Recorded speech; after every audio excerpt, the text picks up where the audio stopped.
Hi there, thank you so much for joining me for another edition of my weekly Wednesday video, Smarter Real Estate. I'm Julie Tam, managing broker at Lynn Realty, a brokerage serving generations of clients from around the world and right here in the greater Houston area since 1981. You can find me on har.com, that stands for Homes and Rentals, as Yao Tam. I'm going to take you along for some of my real estate adventures in this video series and also give you some practical strategies to make you a smarter seller, buyer, tenant, or landlord. And that's what we are talking about today. How to be a smarter landlord, and also from the tenant side, understand where the landlord is coming from. I'm going to talk about a specific strategy to retain tenants for as long as possible. Now, there are many strategies that you can use. I'm focusing on one particular today, which centers around lease extensions or lease renewals. Obviously, if you complete repairs in a timely manner and are friendly with tenants, etc., you are going to keep them happy for longer and incentivize them to stay. And I'll explain to you some of the reasons why you want tenants to stay longer and you want less turnover in just a second. But I want to first lay the groundwork here. When a tenant is going to lease your property, obviously they need to sign a lease before they move in. Now, typically we have tenants sign a lease of at least 1 year because that's a good length of time for the tenant to commit to the landlord so that the landlord is guaranteed by the lease to receive that rent. Obviously, if the tenant decides to stop paying, that's a whole other story, which we're not going to discuss in this video, but the lease does provide for the tenant to pay rent for 1 year. Any lease that's shorter than that obviously can lead to an earlier end to the lease. And then, the landlord can then lose money. My throat's getting really dry, so give me 1 second. Okay. These videos are not edited and are shot in one take if it's not obvious to you already. Anyway, the fall season has set in Houston and the air is dry and so is my throat. All right. And so what happens is as that lease is getting closer to expiration, we're going to be looking at trying to renew the lease. Now we, as the property manager for the landlord, need to give the tenants at least 30 days notice if we're going to be renewing their lease or changing any terms to their lease. And so I am the one at our company, Lynn Realty, who is in charge of lease extensions. And every month I have a report printed out by someone on my staff that shows me all of the expirations that are coming up for the following month. And so I will perform a comparative market analysis, or CMA, to determine what the right price is for that home. I am looking at comparable properties in that neighborhood or area that have leased out in the last 6 months approximately. If there hasn't been much activity, then I'll look farther back than that or further back than that. I'm also looking at other active listings on the market to see what the competition is, because as a tenant of ours is deciding whether they want to stay and renew their lease, they're also possibly looking at what properties are out there, what those properties are renting for. So they can decide, should I stay here because I can save money, I don't have to pay for movers and go through all of that hassle of moving, because moving is really a small nightmare. Or do I want to move somewhere else because I think I can save more money in the long term and that home is even nicer, right? So as a tenant's going to be looking at this, possibly we want to employ the best strategy as a landlord, or in this case as property manager representing the landlord, to make sure we keep that tenant for as long as possible, as long as it's reasonable and makes financial sense for the landlord. I also want to state that, of course, us, being property managers, when we're talking about properties that we manage, we represent the landlord, the owner of the home. So we represent their best interest, not the tenant's best interest. However, tenants are still our customers, even though they're not our clients. And so we must be fair and honest and treat them just with basic human dignity. And so when we are treating tenants well, that in turn is going to benefit our client, the landlord, because the tenant will be happy and then stay longer, of course. All right, now here's the important thing about keeping tenants and why you want to keep tenants. I mentioned earlier that I was going to discuss in more detail. If you don't have a tenant in your home, obviously your home is vacant and you're not making any money as the owner, right? So you have these holding costs, right? Not only are you losing the potential rent that you could be making due to vacancy, but you also have to continue paying insurance on the home, which could involve not only the dwelling insurance on the structure, but also landlord liability. And if you have an umbrella policy, that premium as well. You have to pay property taxes. And then also, if your home is in a homeowners association, an HOA, you've got to pay those maintenance fees. There could be monthly and or annual fees associated with that. Some neighborhoods have even multiple HOAs, not just one, but two. I haven't heard of a neighborhood with more than two, but there could be. And also, if you have a mortgage on that home, your mortgage is still due. It doesn't matter if your tenant's not paying rent or if you don't have a tenant in there. You have to continue to pay your mortgage to your lender, or you might get foreclosed on.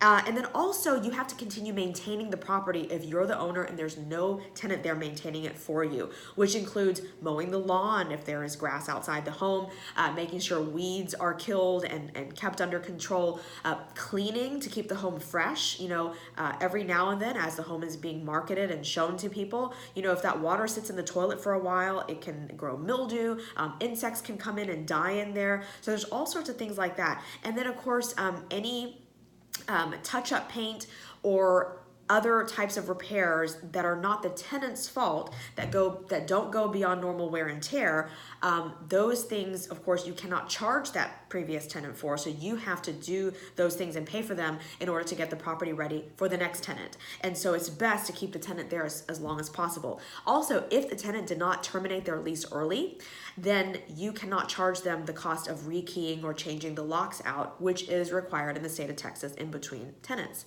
Okay, and by the way, I am talking about the state of Texas. The laws could vary across states and of course across countries. Then also, in addition to those costs, you also need to pay commission if you're going to be using a real estate broker to lease out the property for you. You pay your broker, and then that broker splits the commission with the broker representing the tenant. Okay, so let's talk about a hypothetical situation. As I am looking at the market, running that CMA, that comparative market analysis, to determine the best rent to charge the tenant going forward after the lease expires, here's what I'm looking at. So first of all, I want to offer the tenant an incentive to want to stay. Why choose to stay in this property and not move to another property in the same neighborhood as long as they want to stay in the same location, right?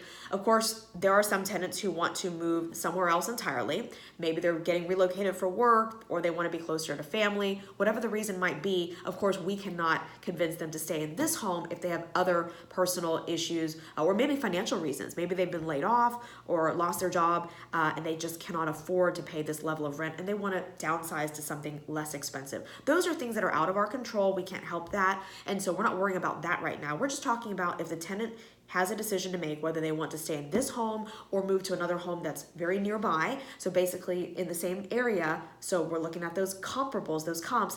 This is where this discussion comes into play. Okay, so let's say the rent on a home has gone up by $100 in terms of the market rent. That means that if I were to put this home on the market right now, I could lease it for $100 higher than what the current tenant is paying.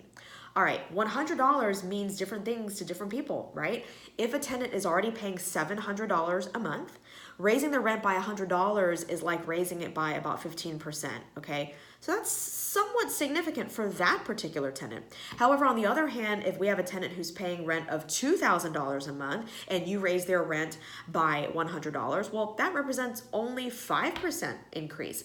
So 5% increase is a smaller impact than a 15% increase to that first tenant I was talking about, okay? So we have to keep that in mind. Now, what I would do then is to see if I can get a small increase out of the tenant. And what I always explain is that, the market is demanding a higher rent because, homes can rent for this amount. If we were to let the home go vacant, we could rent it for higher. But the tenant also knows that the landlord wouldn't want that vacancy because, like I said, there are costs associated with it. So we'd rather keep the tenant. So I would say, for example, offer to raise the tenant's rent by maybe $25 or $50 instead of $100 if they commit to renew their lease for another year, okay? That gives them an incentive to renew with us instead of moving to a different property because our property is still going to be less expensive than that competitor's property that's $100 more because that's what the market rent is. Now, that's because Both sides are committing to each other. The tenant's renewing their lease, giving the landlord a commitment, and then of course the landlord is going to in turn reward that tenant with a discounted rent. Not discounting off of what they're currently paying, but discounted off what the market rent, what we could lease it for, what the market rent would be. All right, and then of course if the tenant doesn't want to commit, then they're going to be going month to month, and then we would raise their rent most likely all the way to the market rent, so by the full $100. Now, there's something else that we can offer tenants. Some tenants decide they want to actually sign their lease again or renew their lease for more than just one more year. So we can offer that sometimes as long as the landlord's okay with it. If the landlord doesn't plan to sell the home or move into the home in the meantime, then we can say, well, tenant, if you want to lock your rent rate in for say 2 years, or we've even done 3 years and even longer than that, we can offer that, because even though the market may go up somewhat, in that time period, it may not. And at least we've locked that tenant in. If the tenant has good intentions to go ahead and stay there for a longer period of time, then we've locked them in, and then that benefits the landlord. And overall, in the long run, it's all a guessing game, this business, but chances are that's still going to be better for the landlord, even without building in an increase. Is just going ahead and locking in that tenant. Now, sometimes we can build in an increase, right? We can say, all right, $25 per year for the next 2 years, increasing your rent, and the tenant can be okay with that because at least they know ahead of time what they need to budget for. They don't have to be surprised next year with a much bigger increase if the market warrants it. All right. And I will tell you that our success rate with this has been very good. Rarely do we have a tenant tell us they want to move out due to a proposed rent increase. And so tenants understand, that there are these costs, and a lot of these costs only go up, right? Property taxes, the valuations on properties tends to go up. Have you ever heard of a government reducing their taxes in terms of at the county level? I don't really think so. It's very rare because they always want more funds for schools, for the local infrastructure, etc. And so also HOA, literally once in every few or several years, I might see one homeowners association reduce their maintenance assessment. Okay, that's very rare. That means all of the other hundreds of homes that we manage, their HOA fees continue to go up or at least stay the same. And so for the landlord, the costs are usually rising. And then of course, as the home gets older, there's going to be long-term, more major maintenance that's needed. The roof doesn't last forever, or the water heater or the AC, etc. And so those things, as time goes by, will need to be repaired or even replaced. And so those are some major costs that can cost several thousand or even tens of thousands of dollars that the landlord's going to have. And so we do need to reasonably increase the rent over time, at least by a small amount, so that the landlord can keep up with those costs. One final thought. As a tenant, I know that the perspective is different from a landlord, unless as a tenant you've been a landlord before or are currently a landlord and you're just renting this property that you live in. We've heard from tenants before who will say, well, the landlord's being greedy. They just want to, get as much money out of us as they can. And you know what? The thing is, with our properties, most of our landlords really are not like that. They invest in real estate just like you invest in stocks and bonds. They just want to have some money for retirement. And so, they're also having to pay mortgage on the property and all of these other costs, like I mentioned. And so they need to have, an increase in rent, and they need to have rent money in order to have that investment make money for them in the long term so that they can also retire or provide for their family currently. So if we can all understand where each side is coming from, I think there's going to be just a better, reception of whenever, or a receptiveness, I should say, I can't find my words today, of when there is a proposed rent increase, okay? If you have any questions about this, please feel free to reach out and ask. We certainly have our strategies and how we handle lease extensions. We manage more than 300 rental homes and a few commercial as well around the greater Houston area. And when I say greater, I really mean greater, to the far reaches in all directions. Literally as far as Lake Conroe, Lake Livingston, out west to Katy, down south to Richmond, Pasadena area, Edo, inside the loop, and everywhere in between, okay? Thank you so much for watching once again. Please send me your questions, comments, feedback, ideas for future videos. Please like and subscribe on YouTube and Facebook, wherever you're watching, and I'll see you next Wednesday. Thanks so much. Bye-bye.